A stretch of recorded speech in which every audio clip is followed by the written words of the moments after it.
Okay, thanks very much, Noel. So we get straight into it, and our first panelist is Karen. Karen is the Head of Business Development at Gas Networks Ireland. So, Karen, do you want to introduce yourself and your own role within Gas Networks Ireland and what you do? Sure, yeah. Morning, Sean, and thanks for the invite this morning.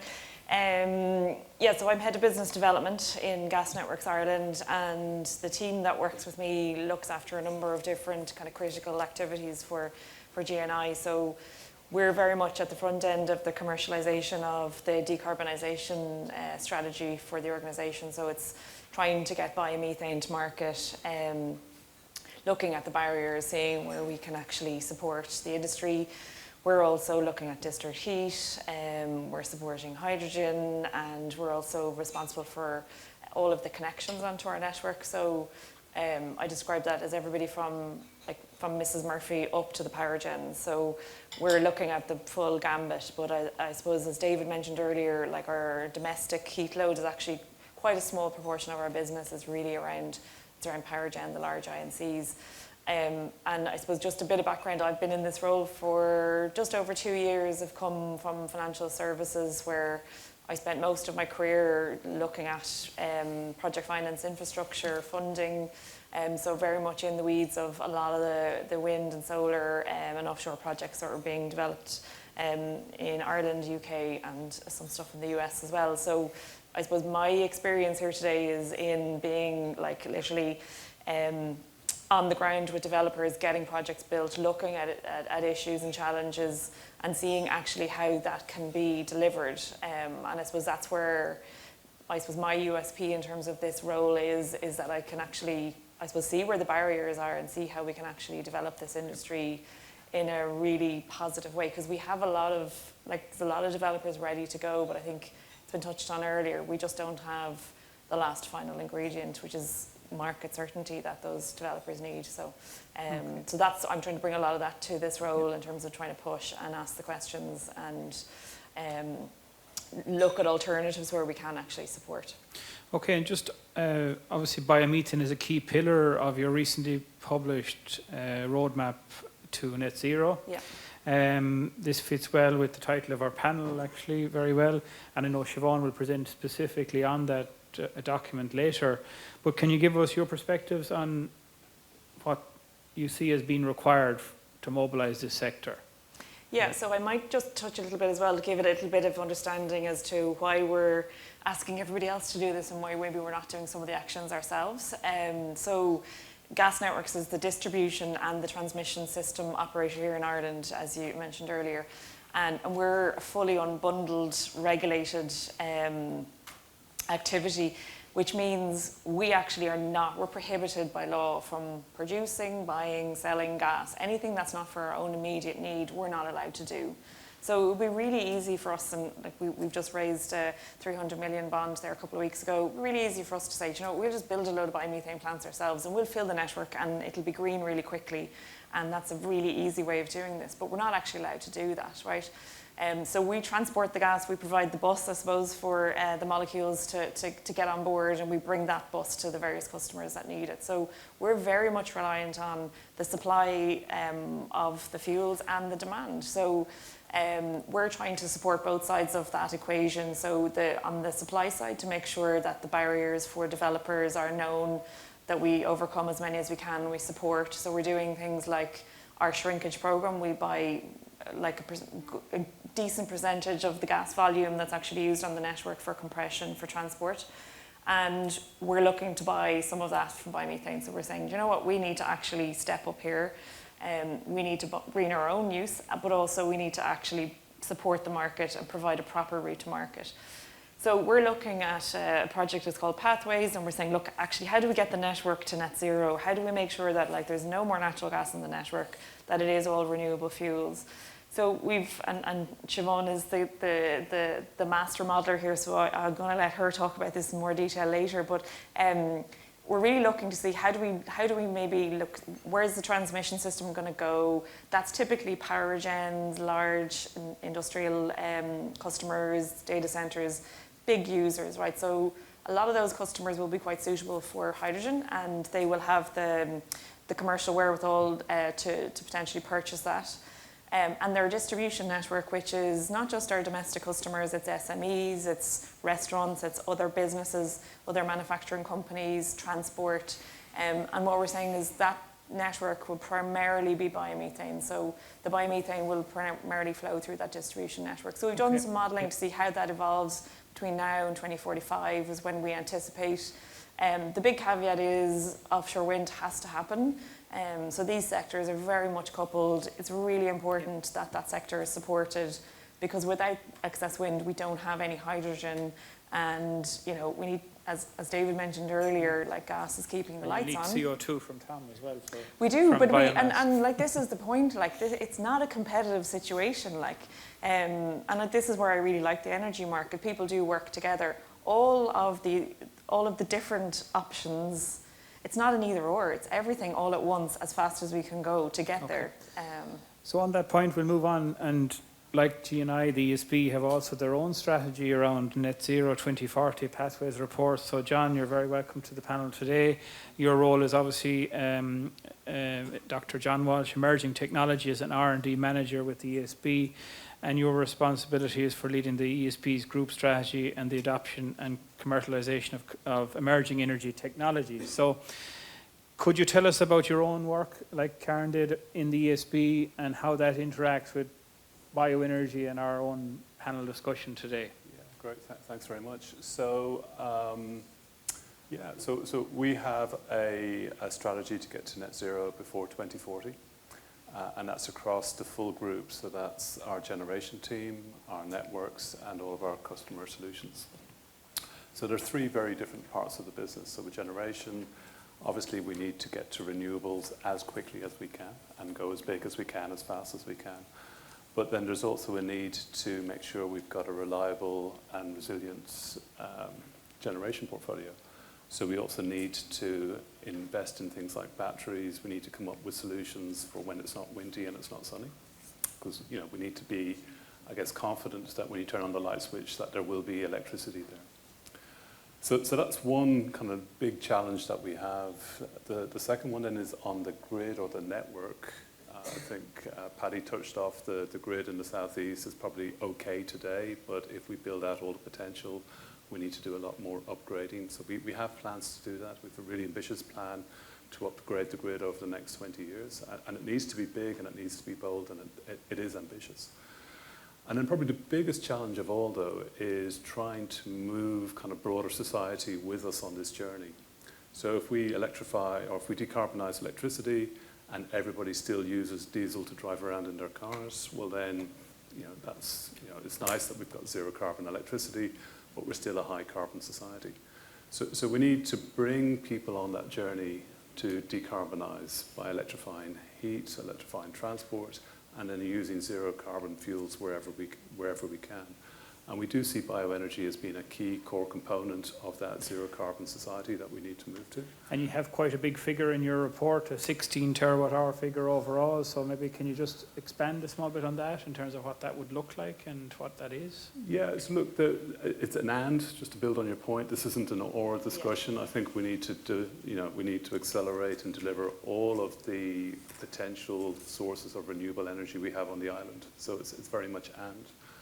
We do see there being lots of sources of sustainable biomass, biogas, you know, biomethane, I think we've touched off, and also with bioliquids. You know, there is a good sustainable source of bioliquids here, so we do need to maximize that and move as quickly as we can. I think one of the things, and we've heard that consistently today, we do need a strong policy measures on the demand side. There's lots of potential, there's lots of supply potential there. There is a green premium. We do need to encourage people to embrace these low carbon fuels, and there is a cost to doing that. So who bears the cost? And what we've seen in other countries work very well are operational supports. We've seen feed-in tariffs work really well in the electricity sector. We haven't seen them being applied yet to, say, biogas. And in countries where we have seen lots of adoption and uptake, we have seen very strong, very thoughtful, considered support schemes being rolled out, and they have been very effective. So I think it is needed here to kind of stimulate demand. And just to sum up on your contribution, John, for this at this moment, you mentioned in your report as well about sustainability. Bioenergy is very strictly governed by the Renewable Energy Directive from a sustainability perspective, but can you share your perspectives on that? Yeah, look, I think it goes back to, I think the biggest challenge here is bringing society with us on this journey. I think as engineers and kind of planners and financiers, we can build the plants, we can develop the projects, we can supply the fuels, but we have to encourage people to embrace the change and to embrace the different types of zero carbon fuels that we have. If we're not really careful with our standards and our sustainability governance, there is a risk that we have speed bumps along the way and that we lose society's confidence that the costs that we're incurring are moving us to a zero carbon society. And I think that's a real risk for the entire industry, and that's why I believe we need to have strong sustainability standards to ensure, and we need to communicate them to the public so that we build confidence that the journey we're on does get us to net zero. Okay. If I could move on from you, John, to Conor. So thanks very much, Conor, for joining us today. And you specifically have within your network and within your role as Director of Dairy Industry Ireland, a lot of large energy users. Can you explain to me what does Dairy Industry Ireland do? Who do you represent? And then IBEC is made up of a number of specific industry groupings. So can you just tell us about those? Thanks a million, and thanks a million for having me, Sean, and everyone.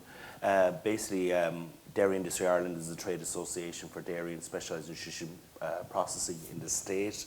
We have 19 members, mostly comprised of the cooperative movement that is there in terms of your Tier Lawns, your Dairy Goals, etc., but also some multinationals that have tacked on to the success of Irish dairy, like Danone and Abbott, all the way up. So there's 19 members. Those companies are contributing at the moment, according to EY, we did a piece of work last year, 17.6 billion euros annually to the Irish state, mostly on the back of vertically integrated farmer-owned cooperatives and all the way up on a secondary processing technologies built on that. So it's a huge success story. It's the biggest native industry in the state, and with that success, and just as you alluded to, we're part of IBEC. I know Conor Mulvihill is down here as well, so we network in with the other sectors. IBEC is the umbrella body for business in the state, and DII is one of 40 trade associations. Meat and dairy, drinks. Meat, dairy, technology, biopharmachem, all that kind of thing. Everything is kind of covered. Yeah. And data centres, and I was going to get to that. Sean, you preempted me. There's been a culture war, I suppose, for the last 5-10 years in terms of, particularly in the Irish state, of dairy and data centres as being the kind of lightning rods for climate change, etc., and even in terms of energy. And I suppose we're battling that. We've had a huge success story. We have grown our footprint both on farm and in large energy use. And we accept our responsibility there in terms of complying with both European and national law, but we see deep levels of policy and coherence in terms of how do we roadmap protecting, and I heard rural Ireland. I could have done some of your speeches over and over again, kind of fronting up here, and I think there is that, but there's deep policy coherence, particularly in energy, but also in other policies there. We'll come back to that, but your members, and indeed some of them are here today, have a 35% emissions reduction target. So I understand you've done a piece of work kind of on that recently, so can you elaborate on that? Yeah, thanks, Sean. So look, I suppose we're looking at our legal obligations, and everyone's jumping up and down about the 25% primary agriculture has to do. Everyone's forgetting about us as industry, and I'm not talking just dairy industry. We have a 35% obligation to decarbonise by 2030 in terms of our own climate acts, and also there's European obligations. And to be honest, there's very little roadmaps out there. I know ye and others are trying to provide that and provide solutions to that, but we've just completed another piece of work with EY this year with the nitrates irrigation we might touch on, but as part of that, we also did a kind of piece of work with our primary processors in terms of, well, what are they doing to 2030 and where exactly you're going to get to. And at best, in terms of current technologies, because you can imagine a lot of dairy processing is high thermal load, so electrification is of limited value to us in terms of our milk supply, etc. And at best, with investment and without some of the policy speed bumps that are coming, we'll get to 25%. So there's a gap legally for us to get to, unless huge changes can be made from a policy perspective, and particularly in bioenergy we see it, because that's the only thing at the moment we see technology available that we can do the drying of milk. Okay, and Justin, you mentioned about the nitrates derogation, and it's a big issue for the farming community and particularly the overall agricultural sector, but and mightn't necessarily be a topic that maybe a lot of people here might really understand or know much about, but can you explain the implications of that from the perspective of your members, but also maybe the perspective from an emissions perspective and the overall perspective of the derogation? And that. To be honest, and I won't bore people with the ins and outs of nitrates science or anything like that, but we believe firmly that if we lose the nitrates derogation, the basis for outdoor grass-based livestock production in meat and dairy is a busted flush. The nitrates derogation is essentially, there's a nitrates law 30 years old that gives that says organic nitrogen can be only spread at 170 kgs per hectare.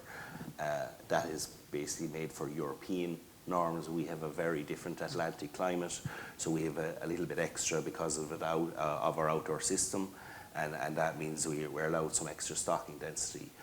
But the big issue for us in terms of that, and I know it's not maybe too relevant for a lot of the audience here, but if we lose the nitrates derogation, you're essentially structurally declining the Irish livestock industry, both meat, dairy, radically, and also that will have huge implications then in terms of dairy processing, meat processing, restructuring of rural economies, etc. So we'll have impacts. So your 35% emission reduction target won't necessarily be a challenge for you at that point. We don't want that in the industry. This is a sad reality, to be honest. But then, what's left in Ireland? Tax transfers from FDI internationals. Is that what we want to be dependent on in this state? Yeah. And just finally, Conor, just on your point, your members see a large potential for bioenergy broadly, biomass and biomethane, and indeed liquid fuels potentially. So maybe do you want to just expand on that? I'll finalise on this, and thanks for the opportunity, Sean. But essentially, the nature of the dairy industry is to give the money back to farmers. So therefore, competitiveness is key to what we need. So we have to balance the obligations of decarbonisation with the technologies that a lot in the room are here. But we will not do that if biomethane, for example, is 4 times the price of gas. So therefore, policy has to come into place. Like our average primary company is operating in a margin of 1 to 2% max. So therefore, we very much want to work with a lot of people in these rooms to see what we can do and get to our obligations, because we truly believe we have one of the lowest carbon footprints both at manufacturing and at production level for dairy. But we will need some clearing of a fog, we'll say, Sean, of policy incoherence, and look for policy coherence. And I think that's a theme that has been addressed at length this morning. Okay, we have a question for Gert. European forests are suffering from climate change, but LUCF targets are increasing. Is this a good strategy for climate? Yeah, this is. I guess my microphone's on. Yeah, there is these conflicting goals are there, and I also pointed at the nature restoration law that will have to be implemented. We have the LULUCF targets, which aim for increasing the sink, and at the same time you have the renewable energy directive, and these are clearly, in some cases, conflicting targets, and I think it's at the national level and at the sector level, people have to make choices in this. How much do you invest further in forestry? Can you afforest a little bit more? Can you re-wet some of the drained peatlands? And change a bit of a share of your forest resource into a more mixed forest, oak and alder, what I mentioned. And at the same time, maintain that productivity. And that's that's something that you have to solve at the national level, and clearly meeting all the targets is going to be extremely difficult. Okay. A question for Karen. And again, I don't know if this is your specialist area, and maybe we can defer to your other panelists. How do G&I plan to streamline renewable gas connections? 6 months to get an offer currently, and then there's an 18-month post-contracts to commission stage. I don't know if that's your area of expertise. No, that is. So that's one of the key things we've been working on for the last probably 12 to 15 months, is to not treat a biomethane plant like a power station, because it's not, right? It's a much smaller project. How do we streamline it and make it a little bit more like an SME or a domestic connection, that it can be done much quicker, that we're more standardized in terms of our design and our equipment. So we've now got 3 standardized designs for the distribution network. So there's 3 different kind of volume sizes there. And that's designed so that at the beginning of the process, so we've got standard contracts in place now as well, and we'll be putting all of this up on our website so everyone can sort of get familiar before they're even ready to sign a contract. So once the contract is signed, that will kind of allow us to make the decision, okay, which gas entry point unit size does this project need? And effectively that splits the project in 2. So we've got the gas entry unit and we've got the pipeline. So the goal here is to get developed kind of from start to finish within 12 months, which is challenging because it's a new sector for us. But that's where we're heading to, because we know that it's needed by industry. So we want to be there before actually the biomethane plant is built. It's not possible for projects that are already built, and there's a few pathfinders of customers that are going early, that are kind of on that journey with us. And in some instances, you kind of think, God, the first movers are really getting a hard time here. They don't have the proper government signals, they're not getting the support, and things aren't as smooth for them. But the plan is that if we have 176 customers that said to us that they have projects in mind, there's a lot of others that didn't actually respond to that RFI. We want to make that experience as easy as possible, as quick, and we think if we can reduce the cost, the time that the cost will actually reduce as well. Okay, we have quite a few questions. We won't get to them all, but we'll pick up a number of them in later sessions, because they're. But one there, Paddy. It says that you noted that the EU has concerns regarding our reliance on electricity, while Dr. Walsh noted that we need to divert towards further electrification. So can you maybe discuss that potential? Yeah, I think my point is that the reliance on electricity meeting our overall renewable energy targets is impossible. So it is impossible for Ireland to have 42.5% of its total energy basket from renewable electricity. Even if we electrified everything, our total energy provided by electricity in the southeast region is 26.5% of the total energy. So even if you electrify all of that, 100% of that, you're at 26.5%. Now there is an increase in electrification, and in the southeast region, I think it's really important people understand, because it's to John and Karen's point, everybody is needed. I mean, Mary Donnelly said 4 or 5 years ago, was a really useful consideration, like the future of energy is like a stained glass window. It needs little pieces and larger pieces to make the window full. I would argue, and this is, I suppose, the point maybe I didn't get to at the end of my slide, that there's 14.6 terawatt hours of energy demand in the southeast at the moment. If we get energy efficiency targets, that should reduce to about 12 or 11 terawatt hours. Increased demand through increased, growth in population. Let's just say it goes back up to, say, 12 terawatt hours. I would argue that 60% of that can be produced from electricity, and that could be 100% renewable. So that is a significant target. It aligns with ESB networks, EirGrid. I'm on the Wind Farmers Association, Renewable Energy Ireland, Storage Energy. Everybody wants that 60% of the energy supply to come from electricity, and it needs storage, and it needs offshore, and it needs onshore to deliver that, solar and wind. But where is the other 40% going to come from? And we're saying it's here. It's actually here. It's in this room. John, do you want to expand on that point or clarify your... Yeah, so I think we're broadly on the same page. I think the amount that electricity can deliver to final energy consumption is probably more like 80% when we fully electrify everything, because what we're seeing is as we get better with electrifying transportation, We're seeing more heavy goods vehicles switch across to electricity. We're also seeing heat pumps get better and better at producing high temperature heat than they were just 2 or 3 years ago. And in 10 years' time, I think we'll see more things being electrified.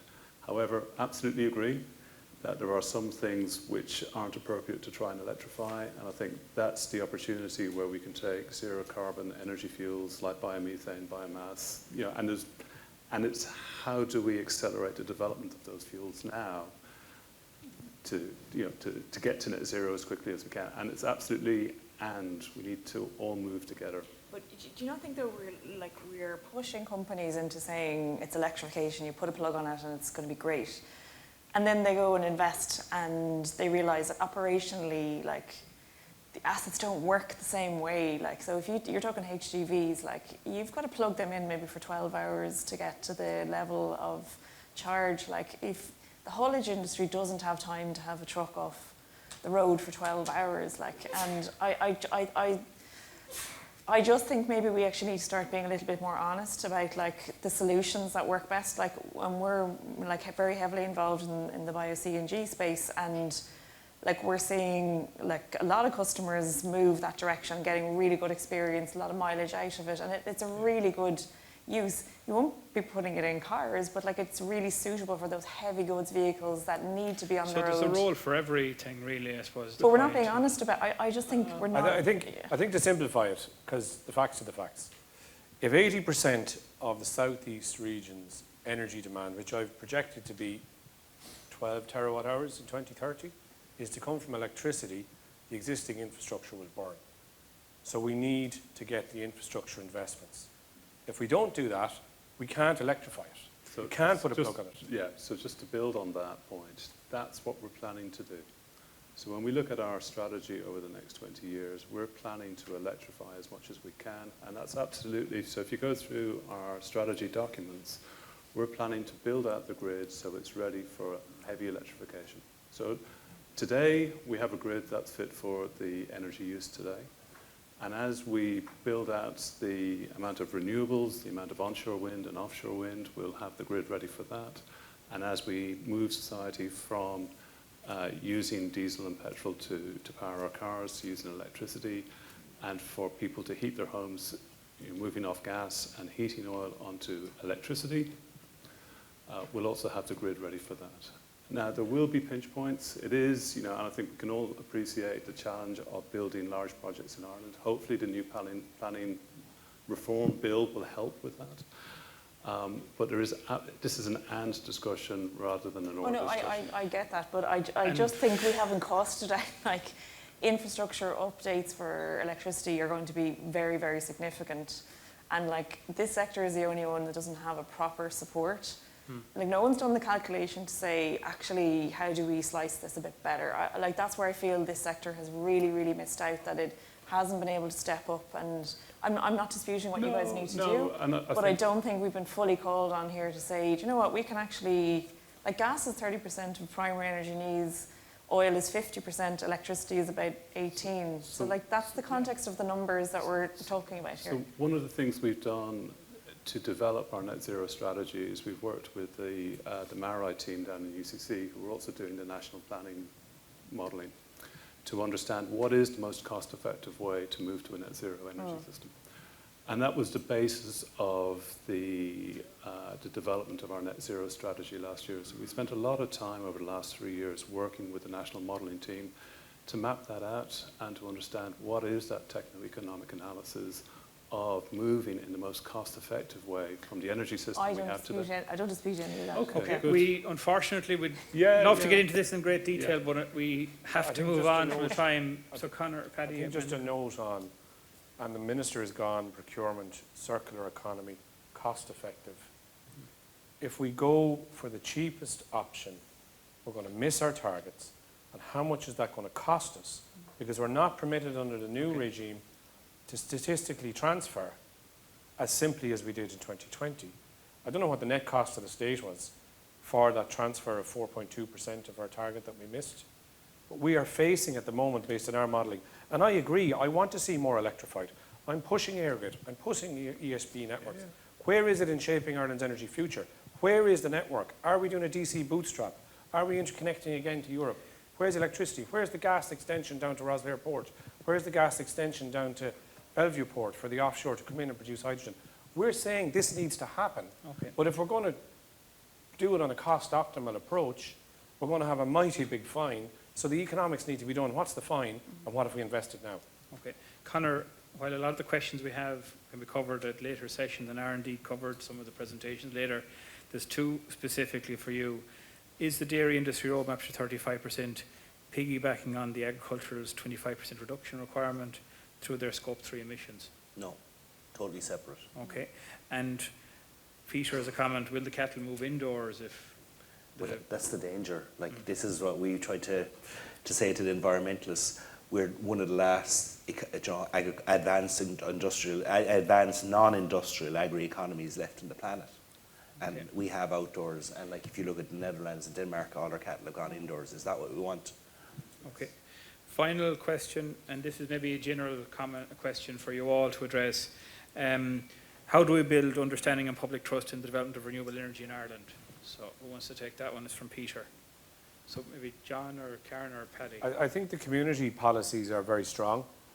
I think the energy community opportunity, again, met with in DG Energy during the week. The energy communities is a big strand of the new commission. The European directives are really, really positive for citizen energy communities and renewable energy communities. We adopt, and I don't know why we do it in Ireland, we adopt in these directives to our statutory instruments, and we seem to make them very challenging.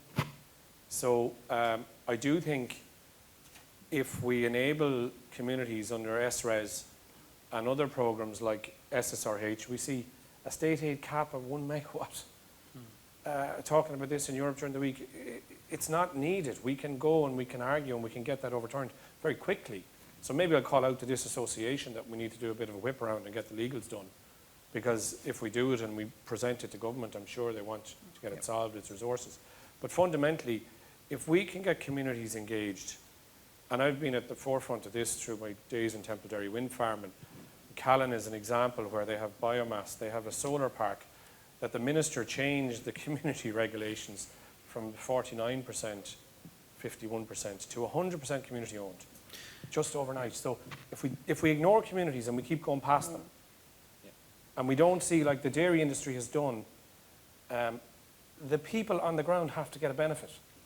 And it's not just... Can I just make one quick point? Final quick comment on that point? The RHO scheme hasn't mentioned communities, right? If we look at REFIT and RES, they're very much embedded with the community contribution and the support.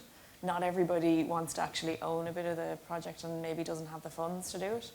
We've missed that in the RHO, and I think that's, for me, really tricky. If the communities don't feel like they're benefiting, then this is not going to work. So we need to take that from RES and make it work here. There's a question from Martin, which is actually about that community ownership, but I think you've answered it by your feedback so far. So John, have you a final comment? Yeah, I was just going to say, I absolutely agree on the community engagement piece. I think where we see communities develop energy projects, it's amazing kind of the buy-in and the understanding and that shared vision. It's trying to create that shared vision. I think the more we can do of that collectively, the better. It's probably one of the things that we're certainly focused on trying to do more of over the next few years. And kind of maybe just as a general call out to everybody, it is trying to move all of us together. And if it's an I or an or, I don't think we'll get there. I think this has to be a we and an and discussion. Okay, we'll leave it on that point. I know there's a couple of questions there on the biomethane support piece, but we'll cover them. I'll cover them specifically in my own presentation. I'd like to thank Conor, Paddy, Gert, John and Karen for your contribution this morning. And just, we will take a break now. We're running a small bit behind schedule, so we'll reconvene at 11:45. Thank you.